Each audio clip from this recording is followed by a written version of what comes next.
Hi, welcome back to another video. So as you would have seen from the title and the thumbnail, today's video is going to be about me reading booktubers' best books of 2024. So I do this video every year now, which I really enjoy. It's like a good taste of my favorite booktubers' book taste. And as I mentioned in every one of these videos, how I chose the books are based on the booktubers that I like and follow and watch their videos, and I then see if there are any overlaps. I will then read the 5 books with the most number of overlaps. Hopefully you understand what I'm trying to say. So you can watch the previous year's ones up above.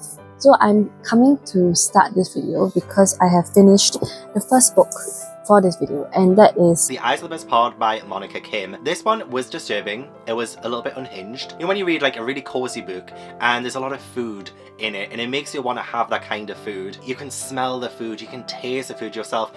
This is the opposite. I did not want to taste what she was putting in her mouth. I love this book. This is definitely like a unhinged main character. Another one kind of similar to Mary where it's like, I support you, but also respectfully, what the fuck? This is another horror book that I was absolutely obsessed with this year. It was a really great year for horror, if you couldn't tell. This is a book that just really worked for me, and there is a lot of very gruesome body horror in this book, but like the social commentary that was packed into this book was actually incredible. The Eyes Are the Best Part by Monica Kim, and this book had 3 common booktubers. I kind of knew what I was expecting going in, like this would be a horror, but when I started reading this, like, oh my gosh, what this story is about. Before that, let's talk about trigger warnings first. Trigger warnings for cannibalism, body horror, murder, racism, stalking, misogyny, pedophilia, vomit, and racial slurs. I really hope you can hear me through the rain. So what this story is about is we follow this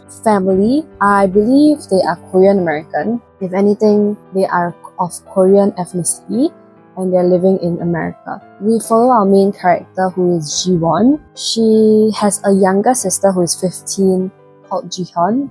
Her parents recently got divorced, or they got separated, and they are filing for divorce because her father had an affair, and this affair like ripped her family to shreds. It was left up to her to pick up the pieces. How this story starts is actually we talk about fish eyes, in that how fish eyes are normally seen as in the prologue. It was considered lucky to eat the fish eyes. It showed Ji-won's mother happily eating the fish eye while the 2 daughters are grossed up by it, until one day Ji-won actually tries out eating the fish eye, and while she was disgusted at the start, he slowly starts to appreciate the taste of fish eyes, and then she gets super fixated on them. And on the sidelines, it's also about how, while dealing with the aftermath of her dad's affair, her mom was originally very depressed, and then suddenly she meets this guy from the supermarket that she's working at, and he's white. And he's like a leech basically. He eventually starts living with them and eating the food that her mother cooks, while having a very weird fixation on Asian women. It's kind of like those kind of people that try to speak broken Korean and then bring them to not authentic Asian restaurants and saying that it's really authentic, or like they think that they know everything because they stayed in an Asian country for a period of time. So for this guy, he stayed in China for a period of time, and he was like, I know better than you, things like that. And he goes at Asian women, basically. So he kind of has like this kind of fetish for Asian women. So obviously the 2 sisters can't stand him, but the mother is in love with him. Then the story progresses from there, and alongside with how Ji-won has this growing fixation with the eyes. That's why the eyes are the best part. We also have another male character in this that she finds a friend in, but then soon things start happening in which their friendship starts to be strained because of certain things. Yeah, I'm trying not to give too many spoilers, but oh my gosh, this kind of horror is like the gory kind of horror. And my face when I was reading the certain parts, I was like like what? It's my first time reading this kind of body horror, gory horror kind of thing. The other kinds of horror books that I've read were mostly like paranormal incidents. So this was a first, and I would say that it was good in keeping my attention, but then I also didn't really want to pick it up after a while because I was too grossed out. I can definitely see why 3 booktubers have this on their list because it's definitely an intriguing read that also touches on racism, pedophilia, misogyny, things like that, and also like how the whole thing with Asian fetishization. Oh my gosh.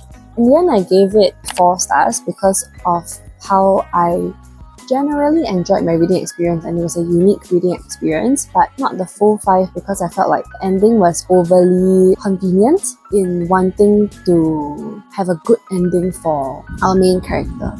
Though I feel like in reality it wouldn't be so easy and so simple, I also couldn't really root for our main character because I feel like she is quite a morally grey character. She pushes her sister away even though her sister always wants to be on her side and supports her. She also pushes her friends away in there. She's definitely not a good character. There was this incident where we got to see more of her character wherein she had a originally close group of friends who were all studying to get into the same university, and it was originally her goal because her father thought it was a good university for her to go into, but then she didn't get to go into the university but all her other friends did. So then she started to be angry and she wanted to sabotage the friendship. So she then started to do things behind their backs to sow discord among the friends. She's definitely not a good character, but I guess some people would say that they like watching her get revenge against the bad characters of this book. But yeah, good reading experience. I definitely won't forget the story of this for quite some time. So yeah, good start to this video series, and I'll come back to update when I've started reading the other books. This was so good. It's told from the perspective of a little girl, and it just is terrifying, absolutely terrifying where this story goes. Josh Malerman, oh my god, I love this book. I love this book. It has so much that just viscerally gets me. It just unfolds so well over the course of the book. The pacing is perfect. I wouldn't change one thing about this book. I literally think the ending was perfect. I think the entire story was perfect. I think the characters are perfect. I am obsessed with Incidents Around the House. I think that this is like my favorite Josh Malerman, which is crazy to say because I've loved so many books from him. The story is so interesting and so unique. I just really loved and connected with the characters in this book. Oh my god, like the relationship between Bella and her dad is like one of my favorite things that I've read this whole year. They were so freaking cute. But I think what I really loved about this book is that there were so many beautiful quotes about like growing up and like the fear of growing up and like not recognizing yourself or the world anymore. Okay, hi, I'm back because I have finished another book. This book also received 3 votes, and that book is Incidents Around the House by Josh Malerman. So I didn't know this. I only knew it like recently that this is the author of Bird Box. I've never read Bird Box, but it was like a very popular movie series. Yeah, I knew it was very popular. So this author is back with Incidents Around the House, and so funny that the first 2 books of this video are both horror novels. But okay, this one is about 8-year-old Bella. Her family, like she has a mom, a dad, and a grandma. This whole story is about this other entity that is living in the house with them. She lives in Bella's closet, and every day she asks whether she can go inside her hut. So it slowly gets worse and worse. Like Adamami progresses from being just inside the closet to being in her room, to going out of her room, to going out of their house and just staying in the yard, that kind of thing. Slowly her parents come to realize what is happening, and then they are trying to figure out like how to get rid of Adamami, and that's where the story develops. My impression, I think if I'm not wrong, is like happening in the course of a few days. Like the moment that parents find out about Adamami, the rest of the story is just happening in a few days. I don't want to spoil too much, so I won't talk too much of what happens. Okay, actually I want to spoil it, but I'll talk about it later. This book follows the perspective of Bella. So the writing style is that of a child. Bella will say like Dado drinks, Dado says, that kind of thing. We start off with an author's note that the unique format of this book is intentional, left justified for narration or action, indentation for dialogue with spaces between, all in the name of perspective. This story is told by a child. I thought that was a very interesting concept, but I wasn't really grabbed by this book, and I just couldn't get into it. Trigger warnings, I forgot. Trigger warnings for infidelity, alcohol, death of parent, body horror, drug use, murder, pregnancy, and violence. The scary parts, I didn't even get scared much. Only when, perhaps, when Bella was describing Adamami. She's in the corner, her face is... It's been a while since I finished it, can you tell? And I don't remember much, but the descriptions of Adamami made me scared, but the hauntings part, like when the parents discovered it, I didn't really get terrified. In conclusion, I gave this 2 stars. So I probably don't share the same interest for this horror book as the other booktubers, but I think that's just a matter of preference. So I'm glad that there are other people who like this book, but it just wasn't for me. But yeah, on to spoilers, because I want to talk about like what was the fever dream that was this book. When the parents discover Adamami, they go off to stay in a friend's house for refuge, and then they realize that Adamami appeared there as well, and then they moved to another house and the same thing happens. So then they realize that no matter where they go, Adamami will follow them. They tried an exorcist, but then the exorcist turned out to be a person who just wanted to see the entity and not actually help them. Then there was also this part where Adamami can mimic Mummy's voice, like the actual mom's voice. In the end, the solution that they thought would work was by breaking Bella's innocence, because Adamami was very focused on Bella and she wanted to go inside her heart ma. So they thought that innocence was broken, Adamami wouldn't be interested in her anymore. So then the actual mommy was like telling Bella, an 8-year-old child, that the mother met Bella's father when she was married to someone else, and she cheated on the father, on her husband with Bella's dad. And then that was when she got married, and then she thought that that was Bella, like Bella was her current dad's child, but in the end, the truth was she was the daughter of the person that she was married to before she met this guy. Yeah, and then there were other parts. So both the mother and the father would speak to Bella when they thought she was asleep, but she wasn't, so that she would hear all these things. And Bella actually kind of knew that her mother was cheating on her dad because she would smell of different men, I think, smell of different scents. What a messed up story. But yeah, in the end, they thought Adamami went away, but ended up she didn't. And she impersonated as Bella's grandma and somehow tricked Bella into saying yes, into going into her heart. And that's how the story ended. I think the parents were murdered and then they switched places, and then Adamami is in Bella now. Didn't make sense to me, but I kind of knew it was coming, like eventually she would say yes and that would happen. But yeah, that was about it. So I couldn't really get into this story at all. So yeah, hoping that the next book will be better, and I'll come back to update you when I do.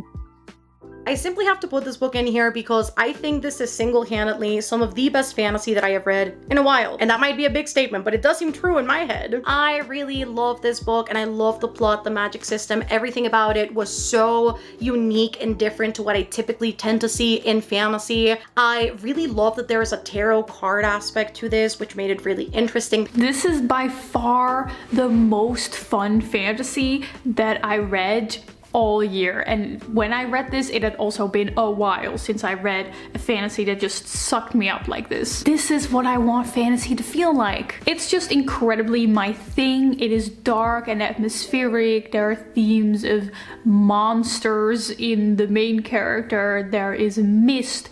There are dark trees. It has a very original magic system around cards, magical cards, but it never gets too complicated. Yes, this world is pretty simple. It doesn't go super deep into anything, but what it does, it just does exceptionally well. The magic system is one of the most unique I've ever read. They have, what are they called? Providence cards. This duology is going to be one that if you ask me for a book recommendation, this is most likely going to be like one of my top 3 recommendations. Okay, hi, I'm back to update because I've finished reading the next book for this video. Because it's part of a duology, I read both books consecutively. So that is One Dark Window. Oh my god, admire the new nails, everybody. It's Hoshi Wuzi themed because I'm going to attend their concert in Gwangju. Oh my god, it doesn't feel real, okay? It doesn't feel real. Manifesting that everything goes well because recently Korea has been experiencing floods in the southern part of Korea, which is where Gwangju is at. So hopefully everything is okay, and hopefully the flood stops soon because I heard the death toll is increasing. I just finished Two Twisted Crowns as well, and basically it's a young adult fantasy wherein we follow this world where there is magic that can be controlled via Providence cards. And each card has like a different ability. By using the card, you also have side effects. So if you use them too much, you'll experience the side effects. So we follow our main character, Elspeth. In their world, right, you become infected by this thing called the mist. What happens is that you will see the symptoms via like black ink through your veins, and the infected, more often than not, are able to possess magical abilities. Providence cards that I mentioned earlier, they are able to be used by everybody, so you don't have to be infected. But these infected people have special abilities apart from the cards. Elspeth actually has a secret, so she's infected and her family has hidden that secret on her behalf, such that she is trying to go through life without being discovered. And also, she touched a nightmare card, which is like one of the rarer cards out there. There are 12 types of Providence cards, and there are only 2 nightmare cards in existence. So she touched one and she absorbed the, I don't know if this is like a spoiler, mouse spoilers. After touching that nightmare card, a nightmare started to live in her head. So it can speak to her, it can help her out in things like whenever she allows the nightmare to help her, but it also comes at a cost. In the first book, I can't remember which part of that was reviewed, but the spoilers is that the reason why the nightmare came to live in her head was because whatever card that Elspeth touches, she absorbs the thing that was bartered for the card. So how these cards came into existence is kind of like a fairy tale in that the mist is like a being, right? 500 years ago, the Shepherd King pleaded with the mist to grant them cards to be able to gain certain powers, such that people started to flock to him instead of to the mist, such that they kind of forget that they should be like begging for mercy of the mist. And so because of that, the mist was angry and tricked the Shepherd King, such that the rule is that you need all of the cards in the Providence deck to lift the mist, but then the last card, which is the Twin Elders card, was like kind of hidden somewhere that the Shepherd's King couldn't reach, such that he met his own fate. Elspeth has a cousin, a stepmom, and like half siblings, and she has been hidden away in a forest by her father because he doesn't want anybody to discover that she has this secret. But then one day she attends the equinox, which is like a ball of some sort. At that event, she meets the king's nephew, captain of the most dangerous men in Blunder.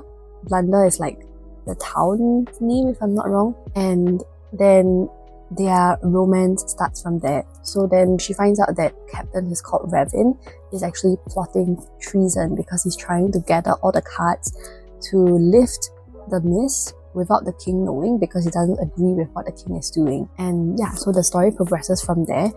And judging from how difficult it was for me to explain, you can tell how intricate the world is, but I enjoyed this. It takes quite a bit for me to be absorbed into fantasy nowadays. So that was me for perhaps like this much into the book. But then afterwards, as we see Elspeth and Revin start to interact more and fall for each other, then I'm like, oh my god, that's so cute. And then you start to get more immersed into the world, like, oh, what do you have these 12 Providence cards? Like, are they going to succeed and things like that? And then things continue on in the second book, which is Two Twisted Crowns. And in this one, we follow more character development of 2 characters, which are Elspeth's cousin Ione and the king's second son called Elm.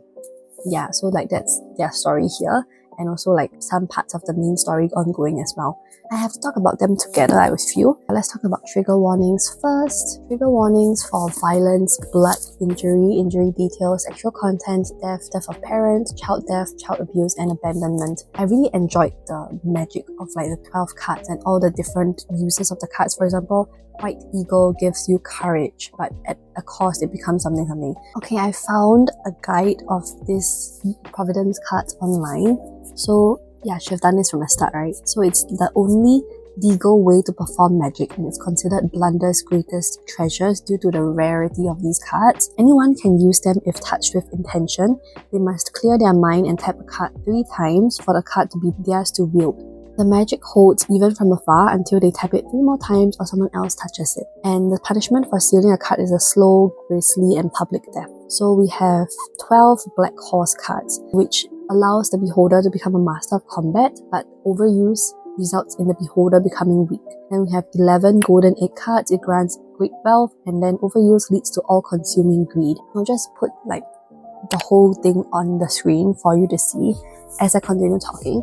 So I thought the plot was really interesting because for one, you have all these like cards magic, and then you also have the plot line of suddenly cousin who is Ione suddenly is being bartered to the king to be married to his son, the heir, who is called Ralph, in exchange for the nightmare card that the uncle has, which Elspeth accidentally touched. Ione also gets her hands on the maiden card, and then things progress from there. I'm not really doing a great job at explaining this, but I really understand the hype. It was published in 2022 and then 2023. It's still like so good even when I read it now. But I would say that it didn't really make me feel like, oh my gosh, this is 5 stars, I really like it, that kind of thing. And maybe because of like book fatigue, by the time I reached Two Twisted Crowns, I was kind of a little bit tired, and I was trying to like really get through the story so that I can move on to something else. But I would say that I really understand the hype for One Dark Window. I rated this like 4 stars, and then Two Twisted Crowns, trigger warnings for violence, blood, death, sexual content, torture, physical abuse, child death, death of parent, and alcoholism. I liked the way that the book progressed, but I kind of like I got a bit tired, as I mentioned. The only thing that was keeping me going was the developing romance between Elm and Ione. I liked how it ended, but yeah, I wasn't like super gripped by the story, to be very honest. Oh, and in this one, we really get into the backstory of the Shepherd's King, like his own backstory, what happened in the past, what led him to where things are today, and things like that, which I was like, okay, valid, but yeah, not really my interest. This one, the romance didn't really like super convince me, but I was here for the ride. This one I was convinced, but it was the only thing that was keeping me going. And we didn't even get to see like much interactions between Elspeth and Revin because of what happened at the end of the first book. So yeah, this one was a 4 star, this one was a 3.75. Would I recommend you to read this still? Yes, because if you can get into it, I think it's really, really good and very interesting. It might just be my own problem, you know? Yeah. So that is all for this duology technically, and I'll continue reading and I'll come back to update you when I have more updates. This one I'm picking because it was a promising setup for a romance, and I also really did enjoy straightforward fantasy elements. That book would be Heartless Hunter. What works about this one for me, and why it is my favorite romantasy, is the world and the emotions. This is not the most unique romantasy world, admittedly. I'm sure you could draw some really strong comparisons between this and Serpent and Dove. This book does a lot with the elements. It gives you a strong setup that is super easy to understand. I feel like too often I end up picking up a romantasy book and the author is trying to do too much, make their world really, really different than others that I've read before, and it doesn't usually work. It doesn't normally stick the landing. It's always very convoluted, info dumpy. I didn't feel that here. I felt really strong emotions and stakes from the very beginning. I cared so much about what happened to the characters. This book was on my TBR for the longest time, and I kept putting it off thinking like, I don't know if I'm gonna like it. I don't know if I'm gonna like it from reading the description. I loved it. It is so good. It was so good. And I'm so excited for Rebel Witch, which is the sequel. I have never read a more entertaining, dark, but tragic, heartbreaking story. This was the very few books this year that actually made me cry, actually made me shed a tear. This is another one that took me by surprise because this is a young adult fantasy romance. I wouldn't say it isn't young adult, but I would say that it has a little bit of a transience, like it could stray into the new adult category a little bit. It just reads a slight bit older, but then also I would say solidly falls into young adult. That is a demographic that I've grown out of progressively over the years, so I was not expecting a young adult fantasy romance to be one of my best books of the year, but this one really blew me away, especially because some of the themes in here and the way they were discussed. This is a book that will keep you on the edge of your seat. My dad read it because he saw me talking about it in a video, and he read it and he loved it. I think he said this was in his top books of the year. Hi, I'm back because I have finished the next book for this video, which is Heartless Hunter by Kristen Ciccarelli. And This is like the second last book of this video, meaning it is like the second most popular book or like best book that BookTube has read for 2024. Oh my god, do I have thoughts on this one. So I read both books together. Rebel Witch is here as well. Different library copies, but okay, so what is the story of Rebel Witch? It's basically a romantasy. It's marketed as young adult, but I would say that it's more of new adult because of the sexual tension and like there was steamy scenes in this. In this world, they're called the New Republic, and there is a map in the first book over here, which I am now realizing I have never referenced like once.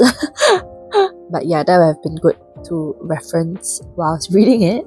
It's too late now, but okay, yeah, it's the New Republic. And in this world, we are following the aftermath of a devastating revolution. So witches used to rule this country, this town, this island until they were overrun by their military called the Blood Guard. And they killed them, and now we have this new good commander in the seat, and in his rule, witches are being persecuted. So they're being hunted, they're being put down. Our main female character, Rune, is a witch. So she's spending her days pretending that she's not a witch and she's just like a young socialite. At night though, she spends her nights as the Crimson Moth, who is a witch vigilante who rescues her kind from being purged. Something happens, basically a rescue goes wrong such that people are starting to suspect that Rune is the Crimson Moth and she has to throw them off her scent, so she needs like to deceive them, and somehow it leads to her courting Gideon Sharp, who is the commander of the Blood Guard and a notorious witch hunter.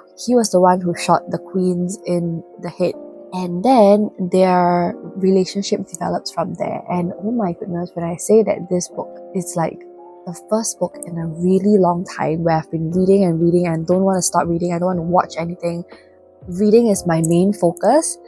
Oh my god, this book really like did it for me. Okay, oh my god, okay, trigger warnings.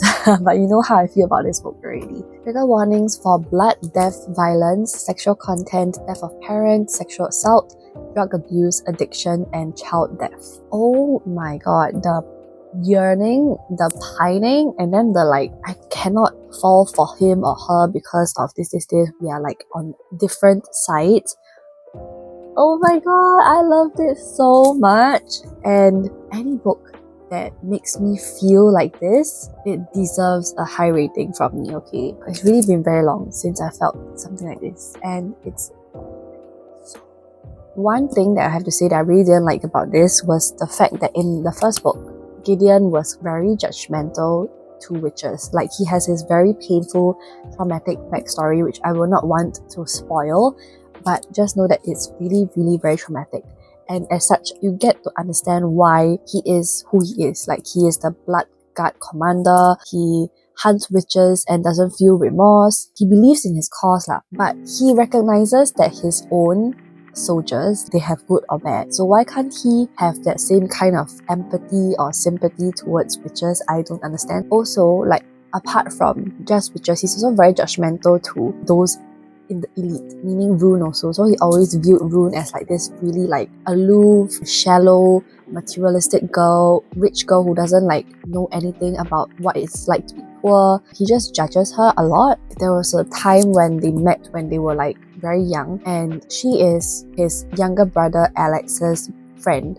So when Alex invited her over, he just like looked at her dress and then he just like made mean remarks about it, because in his eyes it's like, oh my god, that lace could have given these children, like his friends in their part of town, 3 meals or something like that. So he's very, very judgmental towards Rune. He doesn't give her a chance, you know, he just assumes things about her and then he just doesn't give her a chance to explain herself, or he doesn't even give her the chance to prove that she's more than what she seems, which I didn't like.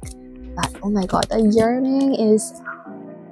I saw some like comments talking about how this is more of like insta lust as compared to enemies to lovers, but I don't know, I just enjoyed this book so much that I don't really care about that. I just liked the yearning and it was so good. This has like quite a good plot, I would say. In terms of how the story progressed, like in terms of world building and all those, I don't really have much comments. It was just like, okay, if I was more invested in the characters and the plot and how things are going, I could guess like where things were going. There's a certain element of mystery in this book that makes you like try to guess like what is going to happen, and there's a few possibilities.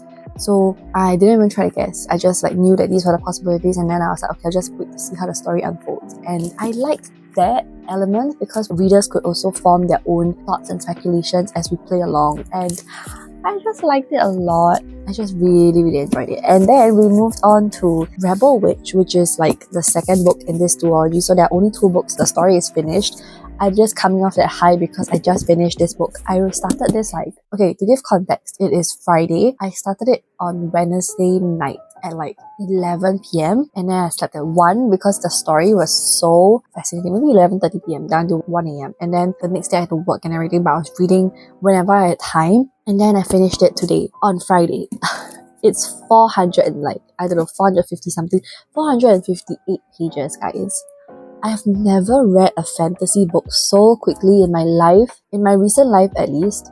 Like, I've never read a fantasy book so quickly in my recent life because fantasy is just not something that I can read so quickly anymore, but this book just did it for me. Okay, one thing that I really liked about this was that we just jumped straight into the events of what happened of the ending of the first book, and then things just kept going and going and going. It's super fast paced. It's very exciting. You won't want to stop reading because it's so exciting. I saw comments saying that they wished that this book was like a trilogy, but honestly I think I'm very happy with where we are, like with first book and second book, because certain trilogies, the second book is mostly filler, but this book was so many things are happening, and to some people they would think that okay, I want like more developed pace in which like things are not happening so quickly that I don't have time to process them, but I was just going and I was like, yes, we need more.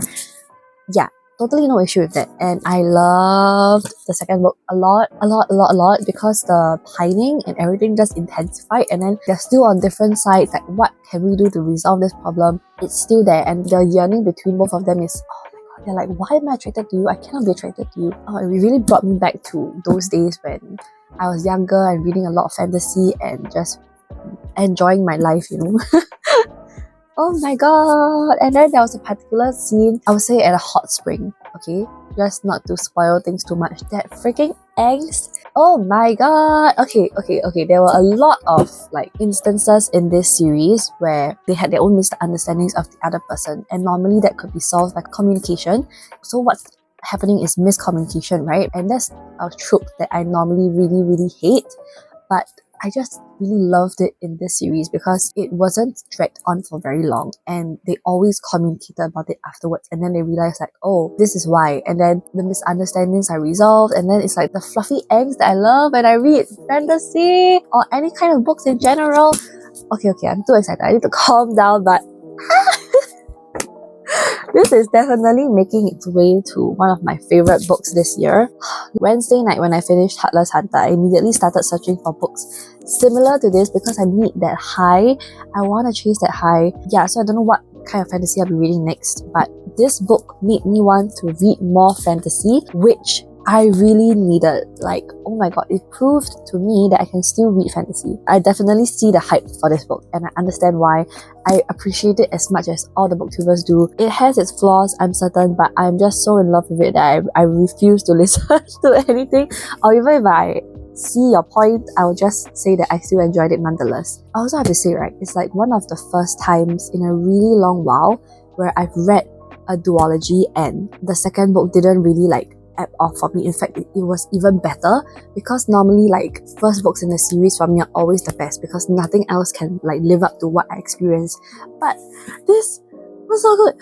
Oh my god. Okay, like you can tell, right? You can tell. It was also what I thought One Dark Window would achieve, but this achieved it a lot better. Like, I'm not trying to compare, but I was really reminded of One Dark Window when I was reading Heartless Hunter. I don't know why, maybe because it was kind of like the similar situation in that they're kind of on different sides of the conflict, and then it's also like a fantasy, romantasy kind of setting. But yeah, I really liked Heartless Hunter and Rebel Witch, and I don't know how the last book will beat this, so I really don't think it will, But I'm really glad that I found like a favorite from this video because it makes me want to do this video like every year. I really love it. Yes, okay, I need to stop yapping. I've been yapping for 15 minutes. I don't know if I've convinced you to read this because I think I've just been a blubbering mess, but I really liked it. I really did. It's like a very good blend of characters and plot. Like, you know, normally fantasies or books in general are either focused on characters or focused on plot. I really liked like both in this. Yes, okay, I'm done with my yapping session and I'll see you when I finish the last book, but I don't think it will beat this. But I love it. Okay. Hi, I forgot one more point that I had to make. Okay, this series, like one other thing that kind of irked me but amused me at the same time, Gideon is often described as being very huge and big, and I was like, Ali Hazelwood? But no, yeah, that's just a thing. Just a warning, I guess, because that will happen, but I didn't really mind it. I was just like amused. I was like, oh, different authors but the same problem. Yes, I am back again because I realized I feel like I told you nothing except that I loved it. I talked about the plot, but I didn't really delve deep into it. So I mentioned Alex as Rune's best friend. As you read the book, you'll come to realize that Alex also is in love with Rune, but Rune just merely treats him as a friend. So it's kind of like a love triangle situation between Alex, Gideon, and Rune, which is happening in the first book. Rune in the first book, together with Alex, also has a friend called Verity who is helping her with spells and everything, and they're just kind of this trio that are functioning together. Okay, I'm back again because I realized that I'm really bad at giving book summaries, so this is my another attempt. Okay, you'll see everything that unfolds, the mess that I am. But basically, in this first book, right, Heartless Hunter, Rune is the Crimson Moth, but Gideon doesn't know that. So they are starting to suspect that Rune is, and that's why Gideon starts to approach Rune, and also Rune is also approaching Gideon for her own motives in terms of getting information from him. Both of them approach each other with motives, right? So then whenever they start to get closer to each other, like seducing each other and everything, to themselves, they'll be like, oh, I'm doing this for my cause. But then they're like slowly falling in love with each other. You also see how they're slowly getting more time together, and then they start to like, oh my god, it seems like for Gideon, like it seems like she is the moth, or is she not the moth? And then for Rune, it's like, I'm like nowhere near to getting the information, but oh my god, I'm so drawn to him. I need to get closer to him. I ate that shit up. Okay, it's so good. So you see how there's so many things happening that I really liked it, and it's kind of like a blur because I read both books together, right? Which I believe is the best reading experience. So that's all I have to say. I hope for this book and I won't come back any longer. I think that's everything that I had to say. This is my vibe of horror. Honestly, I don't think anybody could, maybe you could, but I don't think anybody could guess kind of what is going to happen from there on out. It was so eerie and spooky and I loved every single part of it. This is incredible, but it has a very similar feeling to a horror movie where it's just like trippy and weird and you're losing yourself in space and time. That is some of the most horrifying stuff to me. Like, how am I losing my sense of reality just from reading words on a page? Incredible. This was definitely one of the most thought-provoking and like interesting, mind-bendy books that I've read in a long time. We Used to Live Here by Marcus Klewer is one of the most unsettling books that I've read. So of course it has to be in my favorites list. Horror books don't often freak me out. Maybe I don't lean towards horror that freaks me out in general, but this one, there's something about just the ominous vibe of constant referencing of like someone hears something, someone sees something that's abnormal and they turn around and like nothing's there. Just that and the fever dream like situation that we're in left me feeling so uneasy, and I was rereading sections of it this past week to solidify it here, and it still did it. I felt like I was going insane the entire time I was reading it, and if that's the case, then it's gonna get a 5-star from me, or at least close to it. This book definitely scared me. You're either gonna love or hate this book. Most people love it, but you might not. I don't know. Who's to say? I certainly loved it. I thought it was so interesting, so thought-provoking, and so unexpected. I'm such a fan of this author. This is his debut, and I want more, frankly. Okay, I am finally coming on to close out the video because I have finished all the books required for this video. So the last book, also known as the most popular book or best book of 2024 according to my favorite booktubers, is We Used to Live Here by Marcus Klewer. And oh my goodness, such a strange year. I'm not sure if I mentioned this in my previous clips, but this year it was really difficult to determine like the top 5 because most of the books received the same number of votes. Even the first 3 books that I read for this video all had the same number of votes. And another interesting thing is that there are 2 horror books for this video. Like, it's very weird because that doesn't happen often. So yeah, if my math is correct, this book received 6 number of mentions. And the story of this is we follow a young sapphic couple who flip houses, and their most recent deal is on this old house that's quite secluded. It's quite far away from the next neighboring house. In this story, we follow from the perspective of Eve, and one day she's at home at night while waiting for Charlie to come back when she hears a knock on the door. This man stands there with his family of 3 kids. And he says that he lived here like years before and asking if it would be alright if he showed his kids around.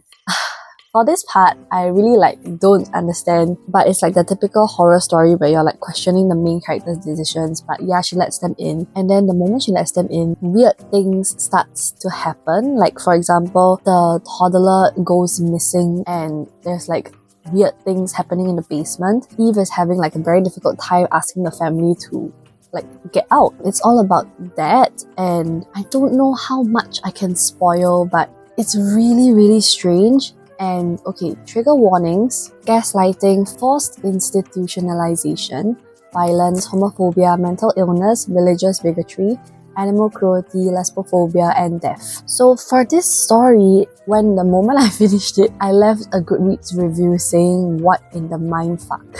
Because, okay, I'm just gonna put spoiler warnings, okay, because I really don't know how much I can spoil. Basically, there's a lot of theories about this because the author didn't really give an answer, so he left it up to the readers to interpret for their own meaning of the story. And there's so many things happening because we find out that this man, he claims that he used to live here, right, with his sister, and that this sister slowly started to go crazy because she was saying that things that weren't there before in the house were suddenly there, and then things that were there in the house were suddenly not there. I can't remember what happened to that sister, but the same kind of issue was happening to Eve. It's very creepy for Eve, which I can definitely imagine. Like for example, this glass stained window that used to be there suddenly turned into a wooden window. There was this particular moment when she couldn't take it anymore, so she left the house with Charlie to go to stay in a nearby motel, and then she gets this phone call from, I think, Charlie's phone from herself because she lost her own phone in their house. And then she picks up, and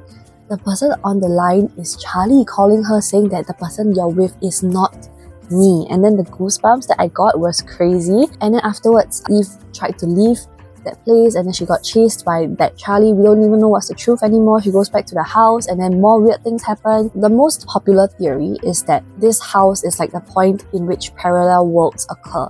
So Eve goes through this moment wherein she gets in the house, and afterwards she discovers that that family is with her in the house again, and they are calling her Emma instead of Eve. And then the man claims that she, Eve, or Emma, according to them, is his sister, but she was going crazy, and then she didn't eat her mat, all those things, and then eventually Eve took a hammer and took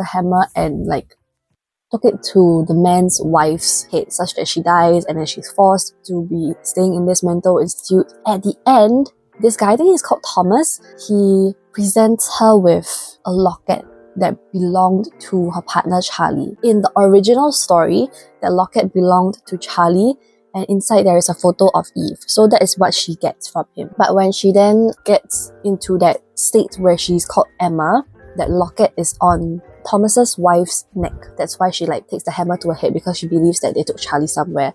But then in that locket, there is no picture of Eve. With this last bit of information, and also the fact that I think Thomas was a little bit mysterious. He kind of smiled as he left the room where Eve was locked up in. A lot of people believe that Thomas is the bad guy, which I mean is quite obviously true, but also the fact that you'll start to question whether Eve is the one that's the unreliable narrator or whether it is Thomas. So the last bit alludes to probably is Thomas. I'm telling it in such a messy way, but halfway through the story, when Eve went back to the house after the motel, she saw this very rugged version of Charlie in the basement. There was this very grotesque scene where she was frozen and rooted to the spot, and then a swarm of ants just climbed up and into her eye sockets and her nostrils and her mouth and everything. Very, very creepy. And this frozen sleep, right? Actually, Thomas was also like glitching throughout parts of the story. For example, in the basement when they were looking for his young toddler,